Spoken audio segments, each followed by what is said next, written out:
그리고 저는 스포츠 성폭력 및 디지털 성폭력 예방 교육을 했는데 여러분 보시면 좀 낯설게 느껴지시는 게 보통은 이제 여성분들이 이 강의를 많이 하시잖아요.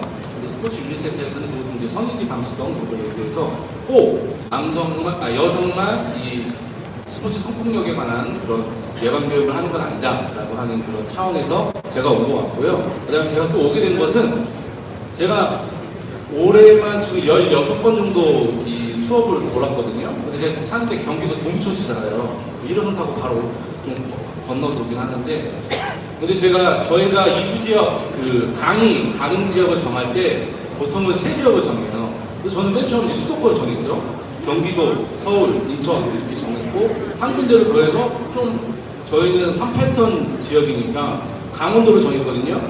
근데 강원도가 16번 중에 13번이 저한테 요청이 온 거예요. 요청이 왔는데 뭐 어떻게 거절합니까? 또 그 지방의 서름을 알기 때문에 16번 중에 13번은 강원도 양양, 속초, 화천 다 다녔어요. 다녔다가 서울을 오늘 처음 하게 됩니다. 그래서 오늘 처음 하게 되고 아마도 마지막 강의가 될 것 같은데, 근데 이렇게 대규모 강의는 제가 첫 번째가 아니고 두 번째예요. 첫 번째는 언제 했냐면 저번 8월 달에 경기도 양주시에서 그 태권도 도장에서 어린 학생 한 명이 되게 안타깝게 죽은 사건이 있었잖아요. 그 사건이 있는 다음에 얼마 있다가 경기도 태권도협회에서 스포츠 성폭력이나 폭력 관련 교육을 협회 차원에서 시키더라고요. 근데 그것도 경기도에 있으면 좋겠지만 또 양양 가서 했어요. 그것도.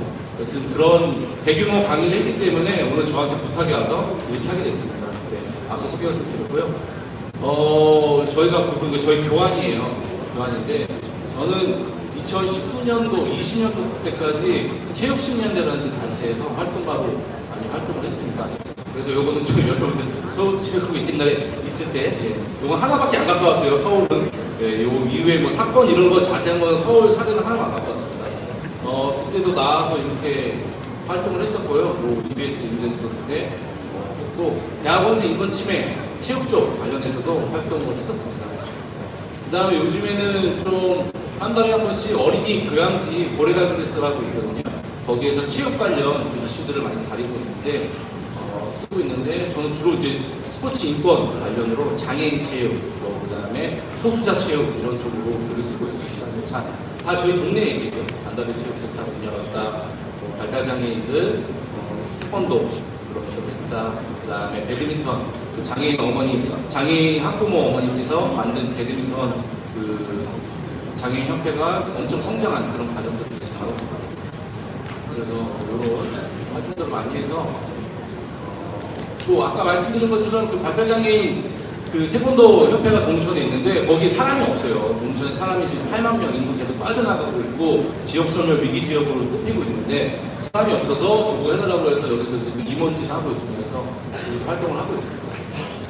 그리고 요즘에 또 하고 있는 게 여기 보면은 한국에도 뭐 이렇게 난민 축구팀이 있어? 라고 하는데 저희 동두천이 나이지리아에서 온 난민들이 인구 대비로 가장 많이 살고 나이지리아 난민 그 뭐 협회 같은 게 있어요. 그것이 동두천에 한국 지부가 동두천에 있습니다. 근데 이분들이 동두천에 온 지 꽤 오래됐는데 축구장을 못 빌리는 거예요. 서울시가 가장 잘 되어 있지만 축구장 빌리려고 하면 요즘에 그 본인 인증을 해야 되잖아요. 근데 이분들이 이제 비자가 없으니까 본인 인증을 못하니 축구장을 못 빌리는 거예요. 그래서 제가 축구장 빌려주고 이렇게 하다가 좀 사람들이 엄청 많이 오는 거예요. 한 20명, 40명씩 와가지고 2시간 빌리는데 게임 한 번밖에 못 했다고 막 화를 내시기도 하고 막 그런 거거든요. 근데 여기서도 이제 저희가 성인지 감수성을 좀 체크해 볼 수 있는 게 있는데 여기에서 보면은 좀 성인지 감수성에서 뭔가 좀 이렇게 눈에 띌 수 있는 부분이 있지 않나요? 사진을 보시면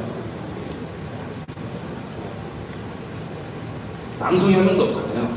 남성이 한 명도 없고 나이지리아나 이런 데는 여성분들이 생나우를 운동 많이 하십니다. 많이 하시는데 남자들만 이제 가부장 이런 것도 세고 그래가지고 한국에 와가지고 여성분들은 아이들을 많이 케어하고 있기 때문에 아예 바깥 활동을 거의 못해요. 근데 남성들만 이렇게 축구를 하고 있어서 이제 여성 그 축구팀을 한번 만들어 볼까 생각을 하고 있는데 좀 쉽지가 않긴 해요. 한데 이런 거를 보면서도 좀 한계가 있다 이런 데에서 남성들은 굉장히 축구를 하고 있는데 여성분들은 스포츠를 못 지키고 있는 거.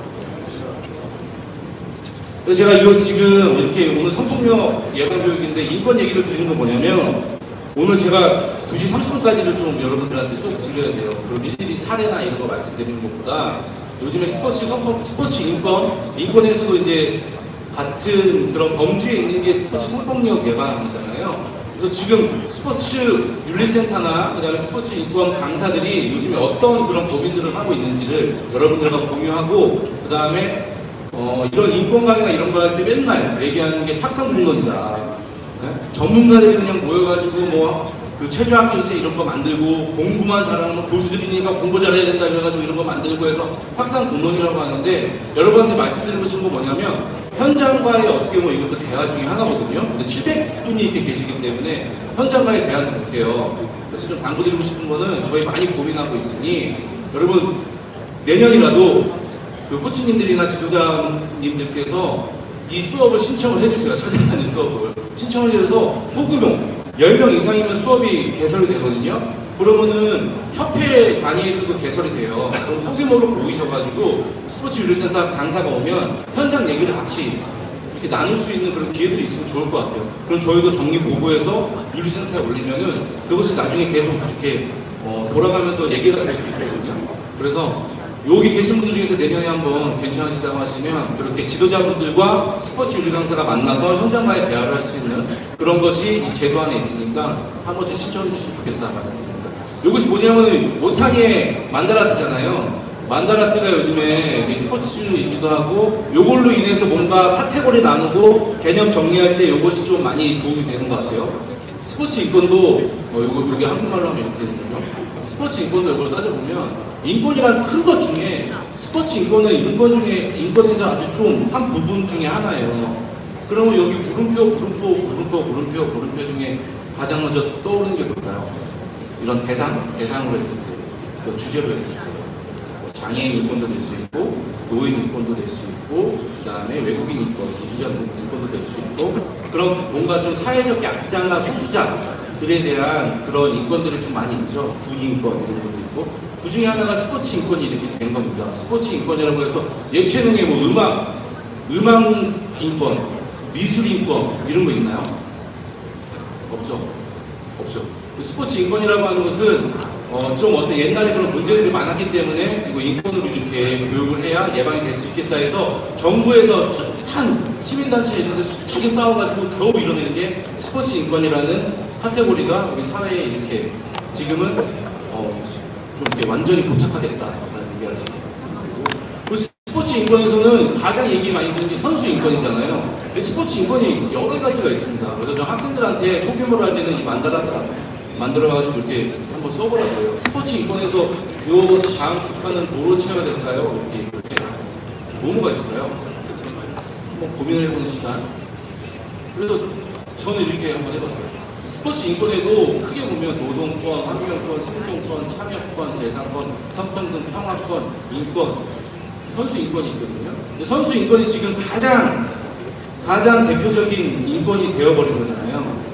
선수 인권. 근데 요즘에 저희도 이런 전문 강사 워크숍 할 때도 왜 자꾸 이 인권에서도 또 스포츠 인권에서도 한 부분인 선수 인권에만 이렇게 얘기를 하느냐. 그 외에도 인권은 굉장히 넓고 보편적인 가치인데 다른 쪽으로 넘어가야 되지 않냐, 참여권으로 넘어가지 않냐 그런 문제 제기를 하는 분들도 많아요. 그래서 아까 말씀드린 것처럼 이주민 스포츠 있고요, 난민 스포츠 인권 있고요, 장애인 스포츠 인권 있고, 노인 스포츠 인권 있고, 아동 생활 스포츠, 직장인 스포츠에서 여러 갈래로 나뉠 수가 있습니다. 그래서 지금 법정 의무 교육 때문에 여러분들이 이렇게 듣고 계시는 거잖아요. 이것이 지금은 내년에는 뭐 좀 더 시간을 빌려서 이 선수 인권, 그 다음에는 참여권 이런 식으로도 좀 시간을 길게 한번 가져보자. 뭔가 필수 교육, 이수충을 나누는 것보다 나중에 전체적으로 이것이 교양교육이나 세계 시민교육 이런 쪽으로 나가면 좋겠다라고 하는 것이 저희 쪽의 바람입니다. 그래서 한번 좀 생각해 볼 거리가 될 수 있을 것 같아요. 그래서 선수 인권 요것만 생각하지 않는다는 거예요. 선수 인권. 폭력권 뭐 그런 것만 생각하지 않는다. 그래서 말씀드린 것 중에 하나가 가장 낯선 게 UN 난민 기구에서 말하는 난민에 대한 스포츠 인권이에요. 난민 인권 중에 스포츠가 굉장히 큰 영향력을 지금 벌이고 있고 영향력을 끼치고 있고 그중에서 태권도가 엄청난 그런 영향을 끼치고 있습니다. 세계 태권도 연맹에서 그 각 나라의 분쟁 지역에 난민 캠프가 있는데 거기서 태권도를 알려주는 거예요. 거기서 나온 선수들이 올림픽에 나가서 출전도 하기도 하고 그럴 정도로 지금 굉장히 이게 많이 지원되고 있거든요. 근데 이분이 이번에 그 한국에 있는 한국유엔난민기구 이분이 대표실 때 이분이 제가 사는 동두천에 왔어요. 동두천에 와서 세계 최초로 비분쟁 지역의 난민들에게 태권도를 알리는 그런 사업을 하고 싶다라고 해서 이번에 세계 태권도 연맹이랑 협약을 맺어서 아마도 내년이나 이 정도에 동두천에서 이게 좀 진행이 될 것 같습니다. 난민들을 위한 따로 그런 스포츠 태권도 프로그램이 진행될 것 같아요. 여기서 또 인권적으로 따져보면 인권이나 권익 쪽으로 따져보면 만약에 동두천에 난민들만 위한 프로그램이 이렇게 생긴다, 태권도 프로그램이 생긴다, 그럼 또 어떤 문제가 일어날 것 같나요? 그냥 순탄하게 잘 이렇게 될 것 같나요? 그래서 이분들 유엔에서 왔을 때 제가 얘기한 게 뭐냐면 태권도 동두천 태권도 협회를 찾아가야 된다. 협회에 찾아가서 아이들을 태권도를 가르칠 때 협회 차원에서 어떤 도움을 줄 수 있고 협회 차원에 다 동의를 받아야 된다. 그래서 특정 태권도 도장만 가면은 분명히 이건 문제가 생길 수 있다. 왜 여기만 특정으로 이렇게 지원을 해주냐 그런 것 때문에 그 태권도 협회에다가 다 얘기를 하기 위해서 동두천시 체육회 가서 태권도 협회에다가 좀 뿌려달라 얘기를 해달라 해서 그런 얘기들을 이렇게 거쳤어요.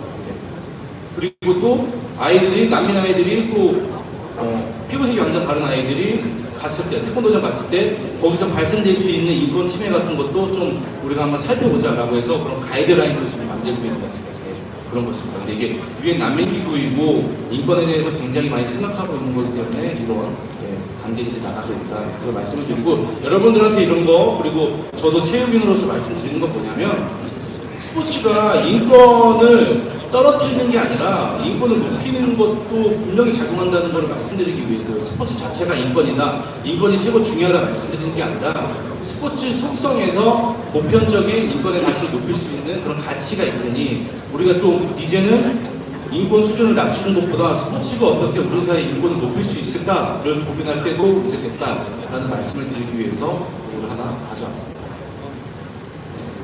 이거 하나 말씀드릴게요. 그래서 오늘 벌써 20분이네? 큰일 났네. 오늘 말씀드린 게 제가 여기 와서 여러분들 제가 2014년도에 처음 스포츠 인권 강사 이거를 뽑았거든요. 국가인권위원회에서 2014년도에.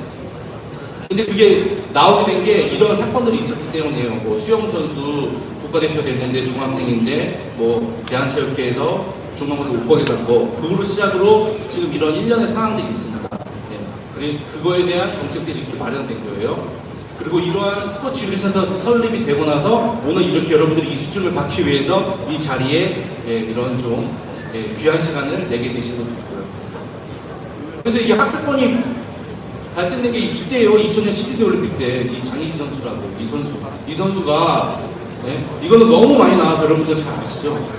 중학교 2학년인데 한국 신기록 세워가지고 선수촌 입원했는데 이 친구는 집에서 공부를 굉장히 많이 이렇게 중요성을 알렸던 친구예요. 그러니까 이 친구가 중간고사 보겠다고 선수촌에서 나오니까 수영연맹에서 이제 선수 그 자격을 박탈시킨 거죠. 그래서 이제 막 교수들이 나서가지고 공부하는 학생 선수 이때부터 시작이 돼서 지금까지 가고 있는 거예요. 이게 그때 패러다임이 이때 변화가 돼버려가지고 이걸로 되고 있어서 지금 최저학력제가 이번에 다시 그 조정 가는 게 됐잖아요. 그런 여러 가지 그런 문제들이 이렇게 발생되고 있고 두 번째 그 다다음 연도가 천안에서 축구부에서 합숙소에서 그 화재 사고가 나서 8명이 죽는 그런 참사가 일어나서 그때부터 합숙소 폐지가 초등학생은 이제 시작이 점차적으로 되기 시작한 겁니다. 그러니까 이런 큰 일들이 있어야 언론화가 되고 이런 것이 있어야 이렇게 인권에 대한 시선들이 가닿다는 거죠. 그리고 이제 문제 좀 내시면서 제가 이제 상품을 들어갈게요. 여러분 이거 보면 이게 몇 년도에 일어난 그 사건인 것 같아요. 1년 내에 일어난 그런 스포츠 심해 사건들을 이렇게 적어놓은 거예요. 몇 개만 읽어볼게요. 자, 구타 쇼트트랙 국제적 망치살, 그 다음에 구타 금메달, 선수 비리 유파, 그 다음에 선배 구타로 사망, 1억 8천 배상 판결. 그 다음에 요것도 보면은 이 당시에 요즘 신문에만 이런 얘기를 잘 안 쓰는데 체조에서 유망주가 몸풀기로 신부리는 됐다. 뭐 집단 이탈 파문 이런 게 몇 년도 일어난 것 같나요? 업앤다운으로 해볼까요? 2020년도다. 그건 아닌가 하면 다운. 2010년도다. 그러면 1990년도다. 그래서 2004년도에 일어난 겁니다. 2004년도에 한 해만 이렇게 쭉 일어났어요. 2004년도에 이것이 왜 이렇게 많이 일어났을까요? 아니면 이것을 언론에서 굳이 정리를 해서 이런 것이 이렇게 목록화가 되었을까요? 올림픽 때문에. 네. 올림픽이 있고 그럴 때 이런 스포츠에 관심이 많아지고 또 경쟁이 심해지면서 이런 사건들이 일어날 수가 있어서 이런 것들이 일어났습니다. 이런 거 보면 여러분 이 스포츠 인권이나 이런 것들이 좀 변화가 있는 것 같나요? 요즘에는 이런 것 중에 하나만 나와도 언론에서 MBC에서 나오지 않나요? MBC에서 나오거나 KBS에서 나오거나 그러지 않나요? 변화가 느껴지시나요? 이게 시간차가 느껴지는지 한번 감지를 한번 해보시면 좋을 것 같아요. 그리고 요것도 뭐 입학비리 이런 건데 요건 언제냐면요. 요거는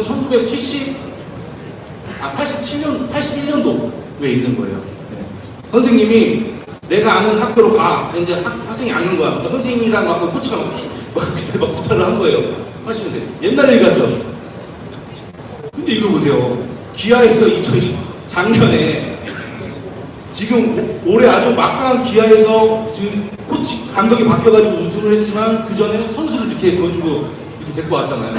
이런 비리나 이런 건 아직도 버젓이 일어나고 있고 그 다음에 프로축구 입단 비리 기소가 대검에서 우수사례로 뽑힐 정도로 아직도 이런 것들은 좀 벌어지고 있다. 근데 이것은 경쟁이 좀 심한 그런 분야에서는 어디서든 일어나는 건데 스포츠는 워낙에 인기가 많다 보니까 이런 관심을 받는다. 네. 근데 이런 것도 지금 나오고 있잖아요. 계속 성추행하고 이거는 또 최고에서 이런 일이 있었죠. 네. 그래서 여러분들 오늘 말씀드리는 것 중에 중요한 키포인트는 뭐냐면요. 이건 뭐냐면요. 시장으로 간 성폭력이에요. 성폭력 피해자가 신고를 하면 가해자라고 지목되는 사람들이 이제 부고로 많이 신고를 한 다음에 역고소하는 경우가 많아졌습니다. 그것이 어떤 엄청 유명했던 아이돌이 성폭행 그 가해자로 지목돼서 재판을 받다가 나중에 역고소를 해가지고 승소를 한 게 있거든요. 그것이 계기가 돼서 이 이후부터 지금 이거 보면요, 여러분 이것이 성범죄자들이 성범죄 그 혐의가 있는 사람들이 감형을 받기 위해서 가입하는 카페예요. 14만 명이 지금 등록되어 있습니다. 네. 제가 이 말씀을 드리는 건 뭐냐면 지금 이런 성폭력이나 이런 것도 일어나고 있는데 지금은 이런 것들이 워낙에 사회적으로도 많이 일어나기 때문에 오히려 역기능 같은 것도 일어나는 그런 시대입니다. 네. 시대이고 그리고 여러분들이 이런 성폭력이나 이런 건 안 했지만 만약에 학생들이 이런 일들이 케어하지 못한 데서 벌어나잖아요. 그러면 여러분들 저는 교육을 많이 시켰습니다. 그 입증할 수 있는 게 뭐가 있을까요? 이런 교육이 듣고 이렇게 하는 것들이 여러분들한테 보호가 되는 것도 있는 거예요. 예. 그리고 여러분들이 자체적으로 협회에서 모여서 이런 거 하면은 우리는 이런 교육을 하면서 예방 교육을 하는 게 제가 봤을 땐 안 좋은 거는 이제 돈으로 이렇게 사고하는 건 아니겠지만 이렇게 제도화 됐을 때 여러분들이 지금 굉장히 피곤하시지만 역으로 여러분들이 굉장히 궁지에 몰렸을 때는 이런 강의를 듣고 이런 거를 계속 생각하는 게 결과적으로는 스포츠 성폭력을 예방시키고 여러분들한테도 보호가 될 수 있다는 그런 말씀을 드리고 있습니다. 그래서 이런 것들. 지금 벌써 27분이네요. 그래서 예전에는 뭐 이렇게 뭐 동의를 받지 않고 성폭행을 하고 성희롱을 하고 이런 것들이 직접적인 그런 신체 접촉이나 언어 폭력의 성폭력이 문제였다면 요즘에는 진짜 따라잡을 수가 없어요. 여러분 딥페이크 성범죄 때문에 요즘 문제 엄청 많으신 거 아시죠? 딥페이크 성범죄. 그 다음에 이게 서울대 동문에서 시작이 돼가지고 나라가 한번 뒤집혔었잖아요. 그러니까 딥페이크 AI로 그 야한 영상을 자기가 지목한 타겟한 어떤 사람의 얼굴을 집어넣은 다음에 그것이 진짜인 것처럼 해서 뿌리면서 협박을 해서 돈을 갈취하고 자기가 원하는 그런 범죄들이 많이 일어나고 있어요. 체육 쪽에 안 일어날까요? 여러분?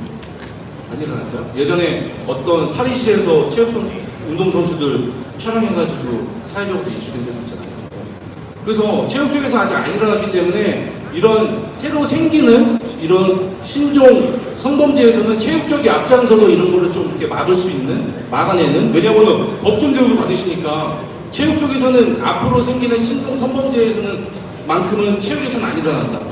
이런 게 하는 게 스포츠 이런 강의를 듣는 하나의 이유 중에 하나가 아닐까 그런 말씀을 드립니다. 아직도 많이 일어나고 있습니다. 그래서 스포츠 성범죄나 이런 거에 대한 거는 여러분들도 자료로 많이 이렇게 알 수 있으니까요. 그리고 스포츠 윤리센터나 이런 데에서 만약에 학생들이 주저하고 이러면 상담을 받을 수 있거든요. 여러분, 신고가 아니라 상담을 받을 수 있어요. 이것이 진짜 범죄나 내가 신고할 수 있는 거리인지 아니면은 이것이 그냥 내가 너무 혼자 심각하게 생각하는 것인지를 학생들이 그냥 누군지 밝히지 않고 갖고 할 수 있는 그런 것들이 있거든요. 그래서 여러분들도 이런 전문기관을 통한 상담 신고 스포츠 윤리센터에 이루어지고 있으니까 학생분들이 그런 어려움을 겪고 있으시다면 좀 한번 와서 이 번호로 좀 해달라고 하면 좋겠다 그런 말씀을 드립니다. 네.